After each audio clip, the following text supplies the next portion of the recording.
자, 오늘 다 같이 읽으실 성경 말씀은 에베소서 6장입니다. 에베소서 6장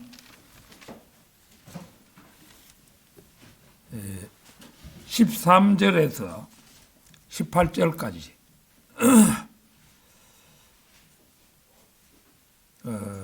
13절에서 18절까지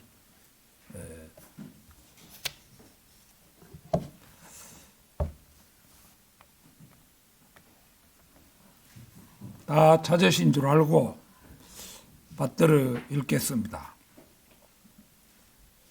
이런 이유로 너희는 하나님의 전신갑주를 입으라.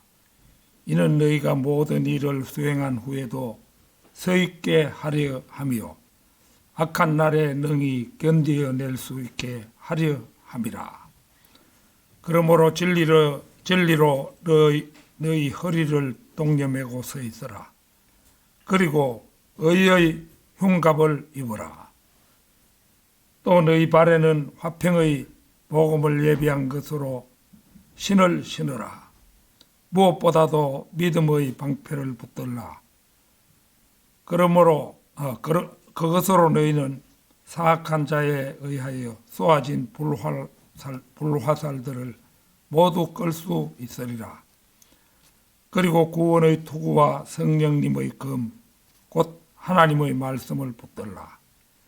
성령님 안에서 모든 기도와 간구로 항상 기도하고 모든 성도들을 위하여 모든 인내와 간구와 더불어 그 일에 깨어 있어라. 자, 이번 시간에는 하나님의 전신 갑주를 입고 승리의 삶을 살자. 하나님의 전신 갑주를 입고 승리의 삶을 살자. 이런 제목으로 말씀을 드리겠습니다. 요즘 이스라엘과 하마스와의 싸움이 제5차 중동 전쟁으로 비화될 조짐을 보이고 있습니다. 하마스 무장 조직원들의 무자비한 공격에 희생된 이스라엘인이 최소 1,400명, 인질로 붙들려간 사람도 220명이나 되는데 반해서 이에 복수하려는 이스라엘의 응징에 요거는 2, 3일 전에 보고입니다만은 어린이 2,704명을 포함해서 최소 6,546명의 팔레스타인 주민이 죽었다. 이렇게 보도되었습니다. 지금은 7,000명이 훨씬 넘어섰겠죠. 연일 폭격을 해대니까. 이게 이제 가자 지구에 북한의 수법을 북한이 전달하고 기술도 전수했다고 알려졌는데 땅굴을 파놨어요. 땅굴을. 그래서 이 땅굴이 500km 정도 되는 땅굴을 파놨다고 합니다.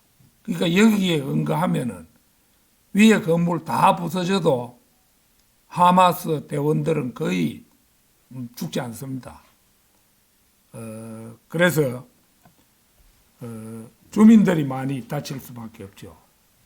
특히 하마스 그자들은 악의 화신들이기 때문에 자기들 주민 다치는 거 이런 거 안중에도 없어요. 그래서 병원 근처, 학교 근처, 학원 가까이 이런 데다가 로켓포를 설치해 놓고 쏘아대는 겁니다. 그래서 이스라엘이 원점 타격한다고 쏘아버리면은 어린이들이 많이 죽게 되는 거예요. 그러면 이제 그게 보도가 되면은 언론들은 그 결과만 보고 이스라엘 나쁘다, 하마스가 옳다 이렇게 주장하게 되는 겁니다. 우리나라에도 하마스가 옳다고 여기는 좌파들이 상당히 있어요. 그런데 그건 사실은 왜곡된 겁니다. 그래서 실로 치열하게 짝이 없는 양측 싸움이 계속되고 있다고 할 수 있는데요. 여기에다 이제 레바논의 헤즈볼라의 포격과 또 골란 고원을 향해서 집결하는 그 이란의 사주를 받는 민병대 세력들을 이스라엘이 선제적 포격을 가하는 등 양측의 싸움은 확전일로에 있습니다. 이처럼 적대 세력 간의 총과 대포, 미사일과 탱크, 비행기까지 동원되는 싸움도 처절하고 끔찍하지만 우리 성도들이 날마다 수행하는 영적 전쟁도 피만 흘리지 않을 뿐이지 어느 싸움 못지않게 치열한 싸움임을 숙지해야 합니다. 일주일 편안하게 잘 지내고 주일날 되면 예배 장소에 나오고 하는데 그 무슨 영적 싸움이 있느냐 이런 생각을 하기 쉽습니다. 그러나 그 영적 싸움이라는 것은 보이지 않는 가운데 마귀는 보이지 않잖아요. 그러니까 보이지 않는 가운데 이 마귀가 우리 마음에 잠깐씩 들어와서는 충동질을 하고 나가고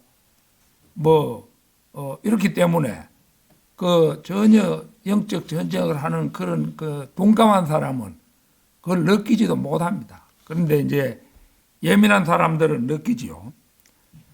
오늘의 본문 말씀은 성도들의 영적 전쟁에 관한 최고의 고전이라고 할 수 있는 그런 말씀입니다. 성도들의 인도자는 우리의 대장이신 예수 그리스도이십니다. 따라서 우리 그리스도인들은 필연적으로 예수 그리스도의 지휘 아래 선한 싸움이라 불리는 영적 전쟁을 수행해야 합니다. 이 군대는 반대자들이 있다 하더라도 끝까지 싸워나가는 훈련이 잘 되고 로마 병정처럼 잘 무장된 군사들입니다. 오늘의 본문 말씀 바로 앞에 그 10절 보십시오. 10절. 마지막으로 나의 형제들아 주 안에서와 그분의 막강한 권능 안에서 강건하라. 우리는 그 어떤 경우에도 육신을 신뢰하지 않아야 합니다. 이 전장에서 행군하는 자들은 자신의 교육, 지혜, 재능, 돈, 머리, 교양, 배경, 혈통, 명성, 성품, 타고난 능력 등을 의지하지 않는 게 낫습니다. 왜냐하면 이 대적은 울부짖는 사자로, 울부짖는 사자가 사탄이잖아요. 이 사탄이 5번째 그룹 루시퍼잖아요. 그는 6,000년의 인류 역사에서 한 분 예수 그리스도를 제외하고는 성공적으로 모든 사람을 한 번 이상은 실족시킨 그런 강자입니다. 베드로도 실족한 적이 있잖아요. 아주 유명한 사람들도 다 실족한 경우들이 있습니다. 그런데 완전 무결하게 승리한 분은 예수 그리스도뿐이다. 그러니까 우리 같은 일반 성도들이야 더 말할 것도 없죠. 아차하는 순간에 마귀의 충동에 빠질 수가 있는 것입니다. 따라서 우리의 싸움 대상은 오직 정사들을 대적하고 권능들을 대적하며 요거 이제 12절에 보면은 그런 게 나오죠.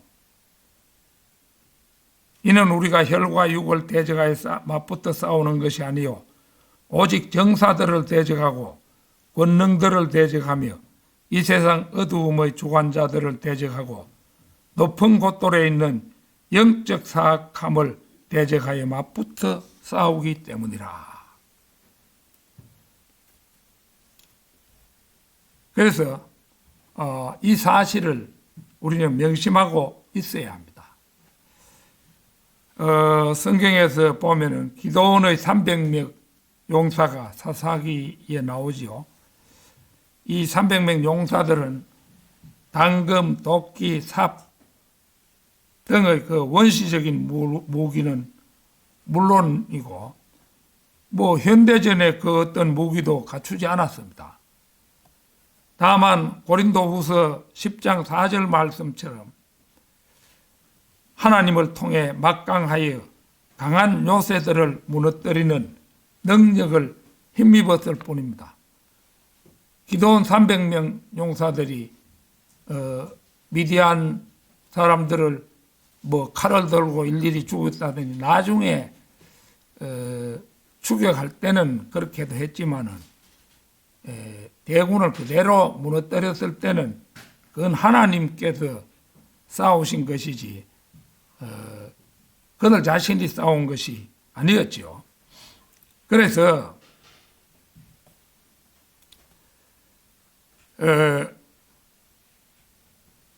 그 고린도후서 10장 4절을 보면 다만 하나님을 통해 막강하여 강한 요새들을 무너뜨리는 그 능력을 힘입고 싸웠다는 것입니다.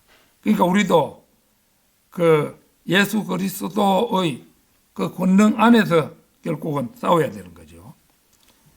오늘 본문 말씀은 하나님의 전신갑주를 입으라고 합니다. 여기 나온 전신갑주는 명백히 1세기 로마 보병의 갑옷입니다. 어떤 전쟁이든 보병이 차지하는 비중은 매우 큽니다. 전쟁에서는 왕이든 장군이든 귀족이든 모두 보병에게 죽임을 당할 수 있습니다. 하마스하고 전쟁을 벌이는 이스라엘 사람들도 이제 마지막에는 보병이 결국은 들어가서 지상전을 벌여서 잔당을 다 소탕해야 최고의 승리를 얻게 되는 것이죠.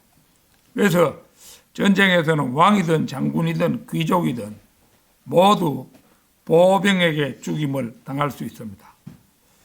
우리가 어떤 나라를 다스리려면 먼저 그 나라를 소유해야 합니다. 그리고 그 나라를 소유하려면 그 나라를 점유해야 하며 그러기 위해서는 먼저 우리 보병이 직접 싸워야 합니다. 우리 자신이 보병이라는 사실을 명심해야 합니다. 누군가가 전쟁은 지옥 같다고 했습니다. 왜냐하면 지옥의 모든 요소들이 전쟁 안에 있기 때문입니다. 그러나 현대의 그리스도인들은 피비린내 나는 전쟁에 임하는 군사로서의 각오가 부족합니다.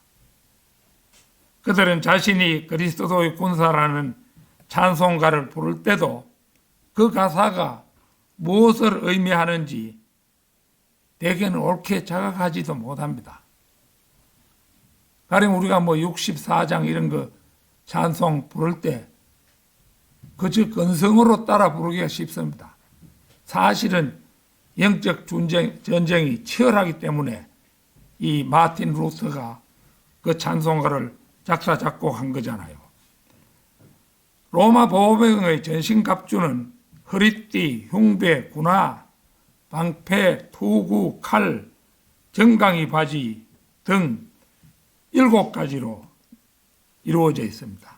이거 보면은 주의 깊게 보면은 자 허리띠, 흉배, 군화, 방패, 투구, 칼 이거 말씀의 칼이에요. 정강이 바지, 그 다음에 등바지가 있을 법하지만 등바지는 없습니다. 그리스도의 군사는 로마 병사들도 그랬지만은 후퇴라는 건 있을 수 없기 때문에 앞으로 전진만 하는 거지 등바지는 필요가 없는 거예요. 그래서 등바지는 없습니다. 오늘 저는 로마 보병들의 전투 장비들을 차례로 살펴보며 영적 전쟁의 완전 군장을 아는 시간을 갖고자 합니다. 하나님의 전신갑주를 입고 승리의 삶을 살랴. 첫째는 진리로 너희의 허리를 동여매고 서 있으라고 합니다.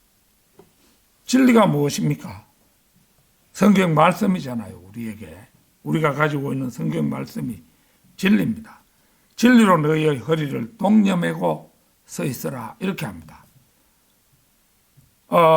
에베소서 6장 14절에서 그러므로 진리로 너희의 허리를 동여매고 서 있으라.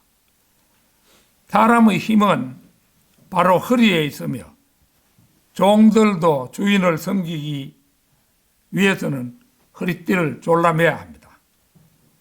우리는 그리스도의 종들이잖아요. 요한복음 13장 3절 4절 한번 찾겠습니다. 요한복음 13장 3절 4절입니다.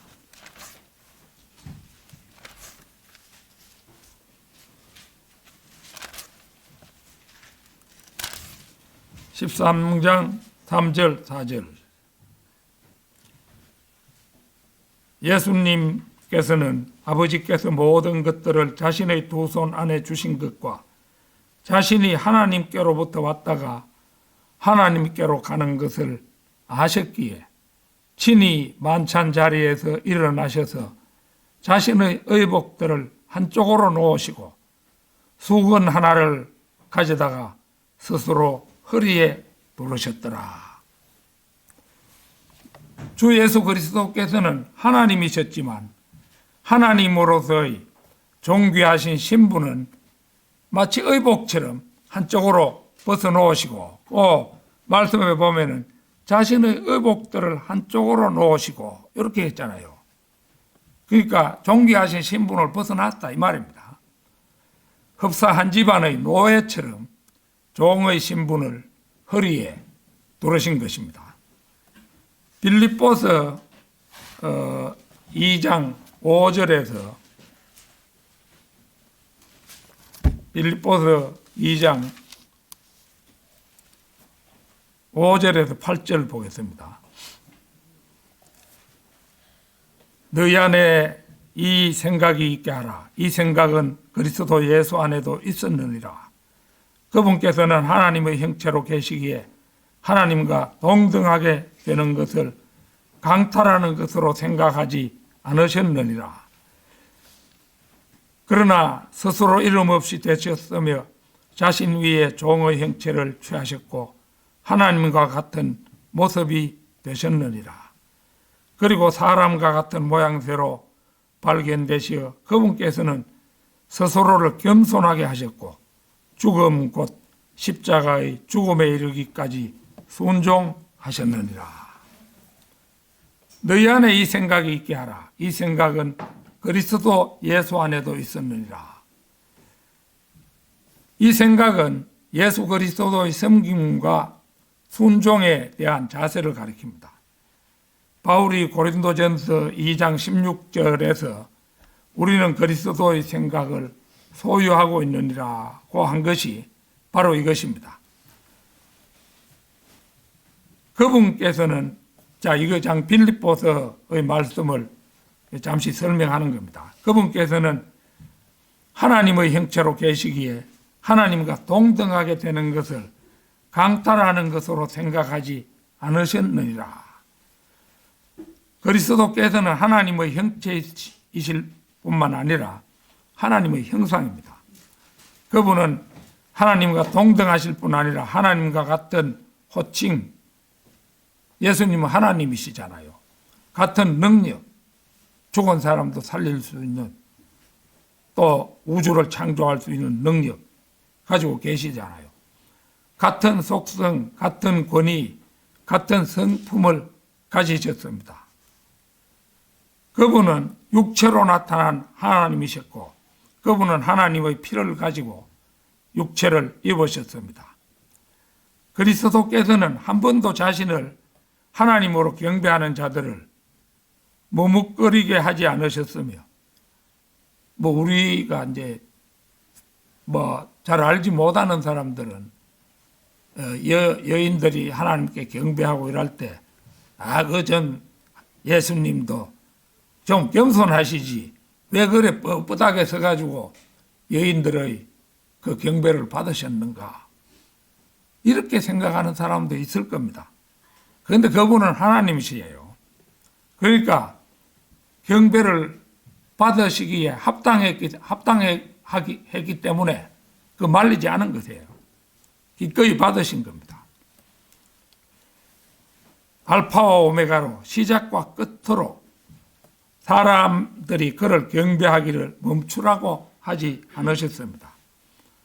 그분께서는 하나님의 형체로 계시기에 그리스도께서는 하나님의 형상이신 하나님의 몸이셨으며 지금 우주를 채우고 계시듯이 우주를 채우셨습니다.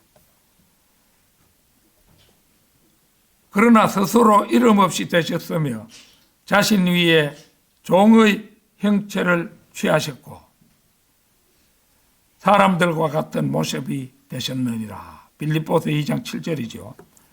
그분은 종의 형체를 입으셨고 보통 사람이 가지고 있는 육신을 입고 계셨습니다. 그분은 아담의 딸에게 의지하여 배가 고파서 우는 아기일 때도 있었습니다. 왜 아기들 젖 먹이면은 바로 눕히지 않고 터림을 시켜가 눕히곤 했죠. 어머니들은 다 아는 거예요. 아마 마리아도 예수님을 안고 터림을 시키고 이랬을 겁니다. 또 기저귀도 하루에 몇 번이든지 갈아 채웠겠죠. 어째 창조주 하나님께서 인간에게 기저귀를 갈아 채우시도록 그렇게 했는고, 그 생각해 보면 하나님이 어째 그러실 수 있는가? 그 참 이해가 안 되지요. 그걸 이제 위대한 신비라고 부르는 겁니다. 그리고 사람과 같은 모양새로 발견되시어 그분께서는 스스로를 겸손하게 하셨고 죽음 곧 십자가의 죽음에 이르기까지 순종하셨느니라. 이거 이제 빌립보서 2장 8절이죠. 이 죽음은 고통스럽고 수치스러운 죽음이었습니다. 창조주가 이제 십자가의 그 그림, 십자가 주님이 못 박히신 그림을 그릴 때 민망하니까 화가들이 아랫도리에 수건 비슷한 걸 뚫어놨죠. 그런데 사실은 남자의 그것을 아낌없이 다 드러내면서 십자가에 못 박히셨습니다. 그래서 그 창조주 하나님이 자신이 창조한 인간들이 말이지 예수님을 발가벗겨가지고 매달았을 때 얼마나 창피스러웠겠습니까? 나는 생각해 볼 때 죽으면 죽었지 다른 사람 앞에서 그래 달릴 수는 없다. 지금도 그 생각 가지고 있습니다. 한때 제가 성경대로 믿는 사람이 되고 난 후에 거리 설교를 하려고 하니까 입이 떨어지지 않는 거예요. 입이 맨 처음에 나가니까 입이 떨어지질 않아가지고 억지로 이제 했는데 그 다음에 가만히 생각해 보니까 주님께서는 나를 위해 십자가에 달리실 때 참 옷까지 하나 두르지 않으시고 발가벗고 달리셨지. 네가 뭐 그래 대단하다고 사람들 앞에 마이크 들고 하는 걸 뭘 부끄럽게 생각하노? 이걸 생각하니까 그 다음부터 부끄러움이 없어졌어요. 그래서 십자가의 죽음은 고통스럽고 수치스러운 죽음이었습니다. 그것은 대속적인 죽음이며 화목 제물을 위한 죽음이고 피 흘린 죽음이며 폭력적인 죽음이고 효과적인 죽음이었습니다. 우리는 남을 험담하고 끌어내리고 싶어 교만의 욕망이 목구멍을 넘어와 우리의 입술을 비집고 나오려 할 때마다 하나님이시면서 제자들의 발을 씻긴 주님을 생각해야 할 것입니다. 매사에 아주 조심해야 돼요, 성도들은. 남 흉보고 싶은 그런 생각이 근본적으로 사람들에게 다 있습니다. 그러니까 이것을 벗어나기 위해서는 예수님께서 제자들을 발을 씻긴 그 일을 생각하면서 우리의 그 입을 열고 나오려는 그 말을 억제해야 되겠죠. 하나님의 전신갑주를 입고 승리의 삶을 살자. 둘째는 의의 흉갑을 입는 일입니다.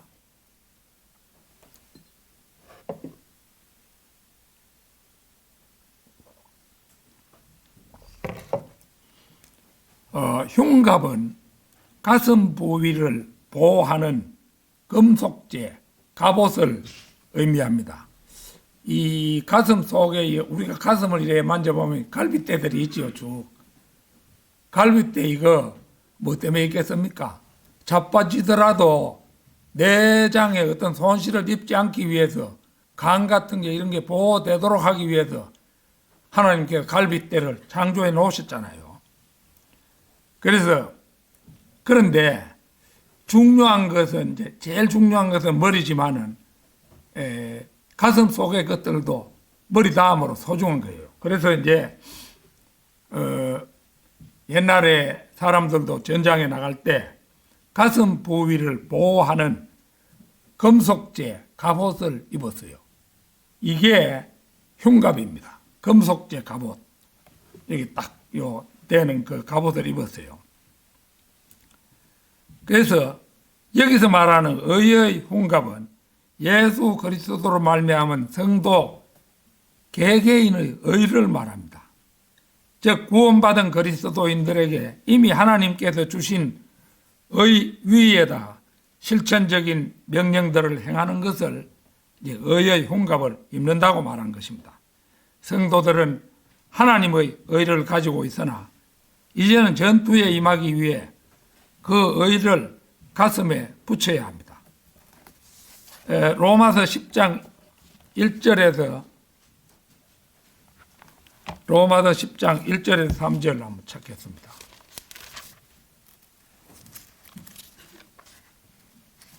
로마서 10장 1절에서 3절. 형제들아, 나의 마음의 열망과 이스라엘을 위하여 하나님께 드리는 그들이 구원을 받게 되는 것이라. 이는 그들이 하나님께 어떤 열의가 있다는 것을 내가 확정하기 때문이라. 그러나 그 열의가 지식에 따른 것은 아니니라. 이는 그들이 하나님의 의에 대하여 무지한 채 그들 자신들의 의를 확고히 세우려고 공들이면서도 하나님의 의에는 스스로 복종하지 않았기 때문이라. 우리가 구원받은 것은 이 하나님의 의가 되시는 예수 그리스도의 희생으로 말미암은 그런 것이죠. 종교 집단들이 열성은 있어도 그 열성이 지향하는 바가 무엇인지 바울은 예리하게 파헤치면서 그들의 문제가 무엇인지를 정확하게 지적합니다. 그들 자신들의 의를 확고히 세우려고 공들이는 것, 이것이 종교적 열성 분자들의 주요 관심사요 목표입니다. 하나님의 의가 무엇인지, 하나님의 의에 이르기 위해서 어찌해야 하는지, 그런 것들은 이들의 관심사가 아닙니다. 이들의 관심사는 오로지 자신들의 의를 세우는 일인 것입니다. 따라서 이들이 하나님의 의에 복종하지 않는 것은 자연스러운 결과요, 그들에게서 발견되는 문제가 바로 이것입니다. 하나님의 의에는 스스로 복종하지 않았기 때문이라는 판결을 받는다면 하나님께 대한 열성이 아무리 지극한들 그것이 다 무슨 소용이 있겠습니까? 하나님께서 우리에게 요구하시는 것은 하나님의 의에 복종하는 것이지 우리 자신의 의를 세우는데 열성을 다하는 것이 결코 아닙니다. 하나님의 전신갑주를 입고 승리의 삶을 살자. 셋째는 복음을 전파할 것을 항상 준비하라는 것입니다. 또 너희 발에는 화평의 복음을 예비한 것으로 신을 신으라. 이것은 그리스도인들이 어디를 가든 아직 구원받지 않은 사람들에게 화평의 복음을 준비하라는 말씀입니다. 모든 학자들이 이 말씀의 의미를 왜곡하는데 그 까닭은 우리 바이블 빌리버들을 제외하고는 그들 가운데 10%도 다른 사람들에게 복음을 전파하지 않기 때문입니다. 그들은 본문이 의미하는 것이 화평의 복음이 아니라 단지 화평인 것처럼 말합니다. 복음을 전함으로 해서 그들과 성도들도 화평을 이룰 뿐만 아니라 무엇보다도 그 죄인이 하나님과 화평을 이루는 것이잖아요. 그래서 그들은 결과적으로 복음을 전파할 것을 준비하라는 명령을 이제 단순한 화평으로 생각하고 제거해 버렸다는 것이죠. 본문은 그리스도인들이 어디를 가든 화평의 복음을 전파할 것을 준비하라고 말하고 있습니다. 그러나 본문을 변개시킨 학자들은 그걸 전파하지 않을 뿐만 아니라 복음을 전파할 준비도 하지 않습니다. 토레이 목사님이라고 계셨는데요. 이분은 댄스 파티에서 죄인들에게 복음을 증거했다고 합니다. 또 우리 르크만 목사님도 스케이트장에서, 식당에서, 테니스 코트에서, 이발소에서, 당구장에서, 또 한 번은 교통사고 후 찌그러진 차 안에서도 복음을 증거했다고 합니다.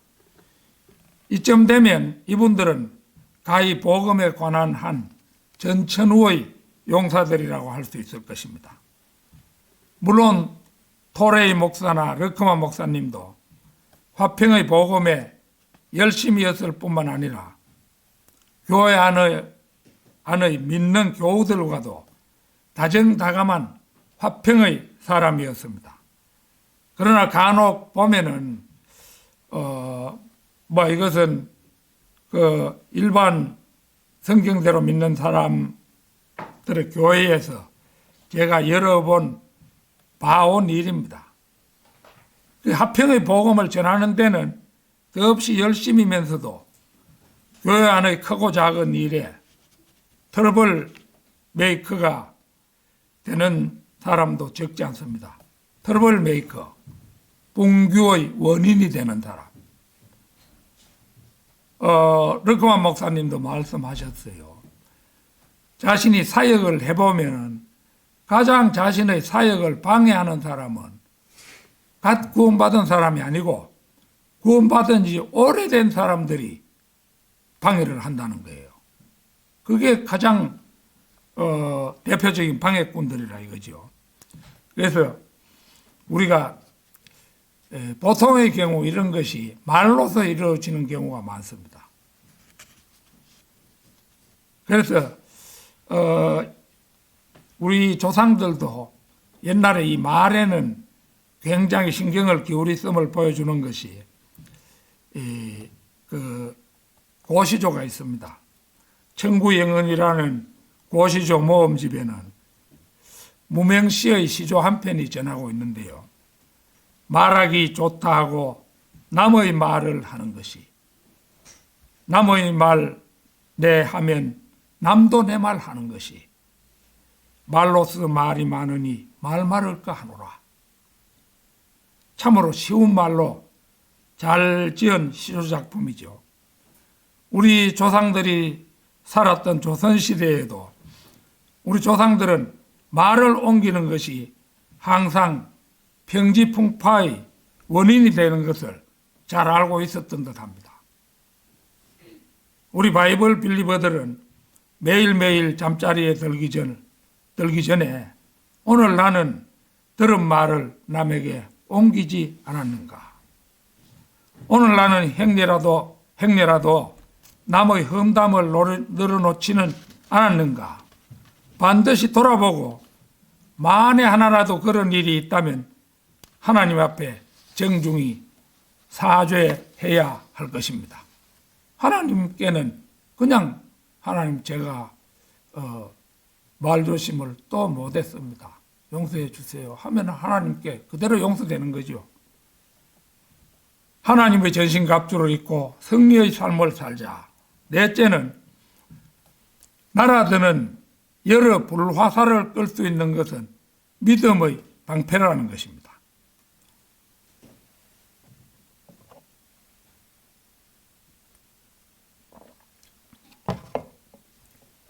무엇보다도 믿음의 방패를 붙들라. 그것으로 너희는 사악한 자에 의해, 요 사악한 자가 마귀잖아요. 마귀, 사탄. 사악한 자에 의하여 쏘아진 불화살들을 모두 끌 수 있으리라. 그러니까 이제 믿음의 방패, 이것도 은유법이고, 사악한 자에 의하여 쏘아진 불화살 이것도, 여기 불화살은 진짜 불화살이 아니잖아요. 이것도 은유법입니다. 믿음이 방패 역할을 한다는 점에서 믿음의 방패를 하고 마귀의 공격을 불화살들이라 한 것이 그것입니다. 믿음이 굳건한 사람은 어떤 공격들에도 넘어지지 않고 그 상황을 극복할 수 있기에 그렇게 표현한 것입니다. 우리 성경에도 믿음의 용사들이 여러 명 나오지요. 그 중에 욥이라는 사람, 지금부터 3,800년 전의 사람이지만 진짜 용사 중의 용사였지요. 자기가 어떤 고난을 당하는 그 원인도 모르면서 자기 자식들이 죽는 고난, 그리고 또 자기 몸에 여러 가지 자기 몸이 병으로 건지러운 그런 병이 시달리는 그런 것, 그게 자기에게 그런 고난이 온 까닭도 모르고 그걸 견뎌냈던 사람이 욥이잖아요. 그 다음에 예레미야, 또 우리 믿음의 가장 선두주자라고 할 수 있는 사도 바울, 이런 분들도 무수한 불화살들을 맞았지만 굳건한 믿음으로 극복했습니다. 물론 예수님도 온갖 상처를 입으셨지만 끝내 십자가의 질고를 이겨내셨습니다. 우리 성도들은 대개의 경우 욥과 예레미야와 바울만큼은 시련을 당하지는 않았습니다. 그러나 가난, 일가 친척들과의 사별, 특히 혈족들이 죽어서 영영 이별할 때 얼마나 그 아픔이 큽니까? 그 다음에 질병과 외로움, 하나님의 말씀에 대한 의심 같은 거, 그 하나하나가 모두 성도들이 겪는 시련들입니다. 이 모든 것들에 대한 최고의 방어수단은 믿음의 방패입니다. 이 믿음의 방패 없이 영적 싸움에 뛰어드는 것은 말라리아 예방약이나 모기장이 없이 솔로몬 제도의 밀림 속에 그 작전에 참여한 해병대와 같다고 할 수가 있겠죠. 열병에 걸려서 잘못하면 죽습니다. 그런 데 들어가다가는. 하나님의 전신갑주를 입고 승리의 삶을 살자. 다섯째는 구원의 투구를 쓰고 성령님의 검을 사용하라는 것입니다. 다섯째가 원래 구원의 투구고 6제가 성령님의 검인데 한꺼번에 했습니다. 자신이 구원받은 것이 우리에게 투구가 되는 겁니다. 믿는 사람들에게는 자기가 구원받았다는 사실 그 자체가 구원의 투구예요, 투구. 투구 이거 머리가 가장 소중하기 때문에 옛날 전장에 나가는 사람도 반드시 투구가 있죠. 그렇죠. 그래서 그리고 구원의 투구와 성령님의 검, 곧 하나님의 말씀을 붙들라. 오늘 본문 말씀 17절인데요. 투구는 머리를 보호해야 하는 것이기에 반드시 써야 하듯이 성도는 먼저 구원의 확신이 확고해야 하고 자신의 구원이 확고해야 남에게 전할 수가 있죠. 그게 자기의 투구입니다. 성령님의 검, 곧 하나님의 말씀을 굳게 붙들어야 합니다. 성령의 칼은 곧 말씀으로 히브리서 4장 12절의 양날이 있는 칼이며 휘두르면 피가 낭자해집니다. 히브리서 4장 12절 꼭 잠시 한번 찾아보겠습니다.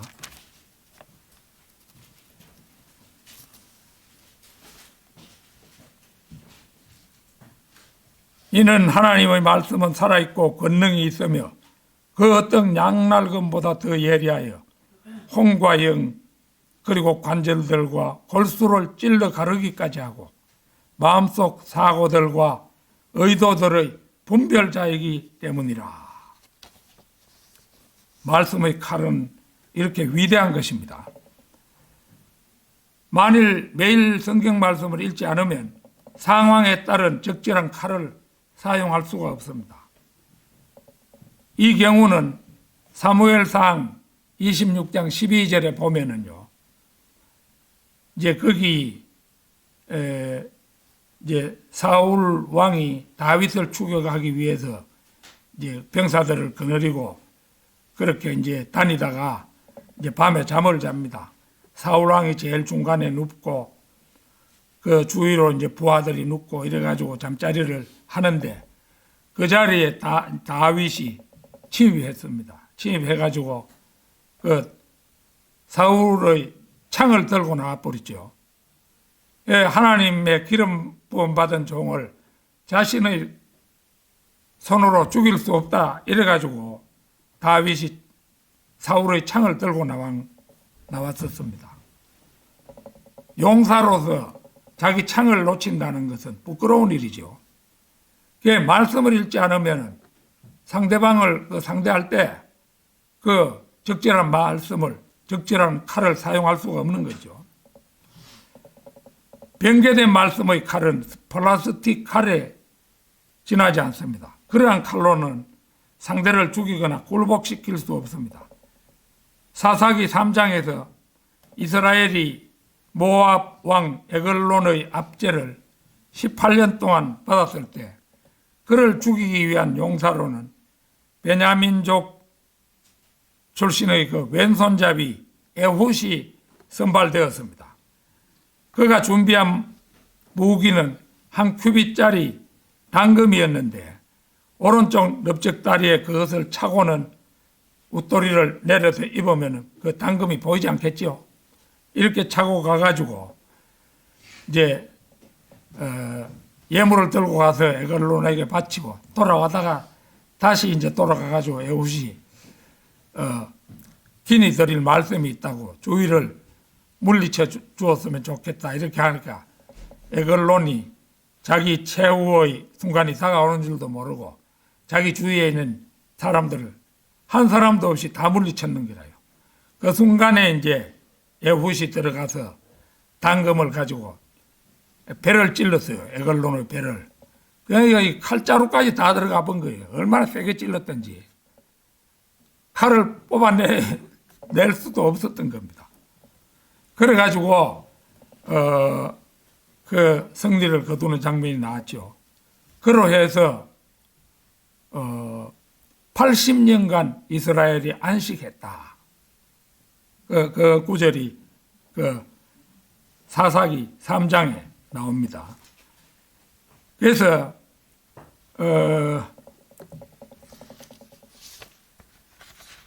에훗이 사용한 이 칼은 결국은 말씀의 비유이기도 하다는 점을 우리는 기억해야 합니다. 이제 성경을 보면은 한마디도 그냥 우연히 한 말이 없어요. 아까 우리가 요한복음 예수님께서 제자들을 발을 씻긴 그 대목에 보면은 예수님께서 이제 의복을 한쪽으로 벗어놓고 수건을 두르셨다. 의복을 벗어놓은 게 자기가 창조주로서의 위험이라든지 이런 거 다 놓아버리는 걸 얘기하는 거죠. 그 다음에 이제 허리에 수건을 두르셨다. 허리띠를 착용한 거지요. 그런데 여기서도 보면은 이 에훗의 칼이 말씀의 칼이에요. 하나님의 전신갑주를 입고 승리의 삶을 살자. 여섯째는 항상 하나님께 기도하고 간구하라는 것입니다.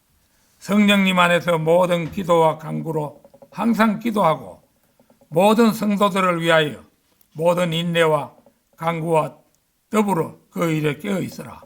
오늘 본문 말씀 18절입니다. 기도와 간구는 흔히 정강이 바지에 비유됩니다. 정강이 바지는 우리 몸을 이제 떠받치는 정강이를 보호하는 장치지요. 정강이가 상하면은 우리는 움직일 수가 없잖아요. 그래서 기도와 간구가 성도의 생활에서 바로 정강이 바지의 역할을 하는 것입니다. 우리가 항상 자기 교회 성도들을 위해서 기도하고 또 그 외에도 또 남는 시간이 있으면은 목사님을 위해서도 기도하고 그렇게 하는 것, 그것이 기도와 간구의 중심 내용이 되는 것입니다. 어려운 자매들이, 형제 자매들이 있을 때 위로하고 기도해 주는 것, 그것이야말로 우리 성도들이 해야 할 일입니다. 결론적으로 성도들은 전신 갑주를 잠잘 때 외에는 항시 벗어서는 안 됩니다. 만일 한시라도 벗었다가는 그때 공교롭게도 사탄이 쏜 불화살을 맞을 수 있습니다. 전신갑주를 잠시 벗었을 뿐인데 본의 아니게 말 한마디를 잘못하는 바람에 상대방을 실족하게 할 수 있음을 우리 성도들은 항시 잊지 말아야 합니다. 자, 골로새서 3장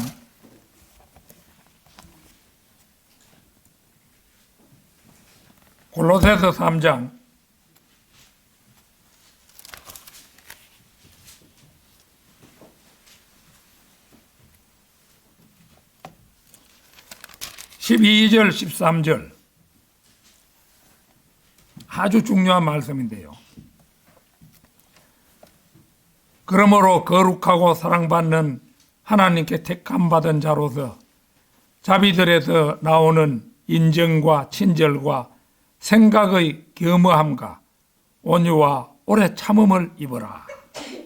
만일 어떤 사람이 누군가와 언쟁이 있다면 서로 참아주고 서로 용서하라.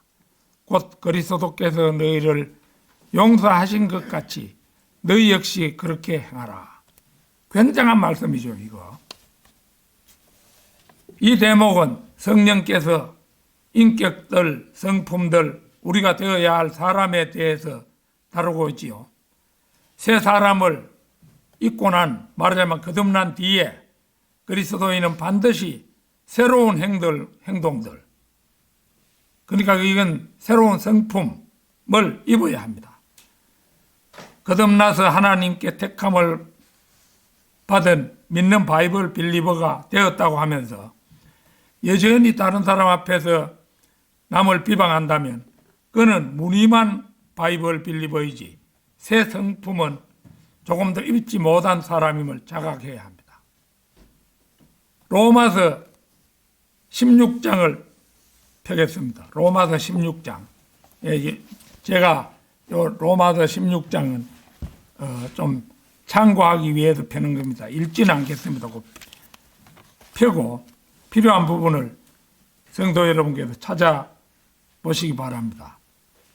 여기에는 많은 성도들에 대한 짤막한 평과 안부들이 나오는 대목입니다. 자, 그 중에서 4절에 그들은 나의 생명을 위하여 자기 자신의 목까지 내려놓았느니라. 나뿐만 아니라 이방인들의 모든 교회들도 그들에게 감사들을 표하노라. 그 이제 전반절이 이게 그들은 나의 생명을 위하여 자기 자신의 목까지 내려놓았느니라. 이게 이제 프리스킬라와 아킬라에 대한 안부예요. 대단한 안부지요. 난 성경에서 개인적으로 이만한 안부를 전하는 것을 본 적이 없어요. 대단한 안부입니다. 사도 바울이 실로 대단한 안부를 전했다고 볼 수 있죠. 그거 보면 짤막짤막하게 모든 면에서 사도 바울이 6절 같은 데도 마리아에게 인사하라. 그녀는 우리에게 많은 수고를 쏟았느니라.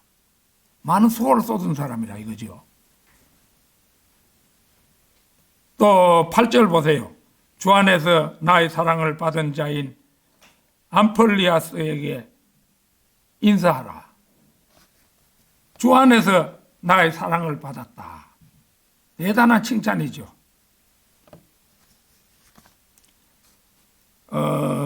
사도 바울 같은 분에게 칭찬받는 거 쉬운 일은 아니지요.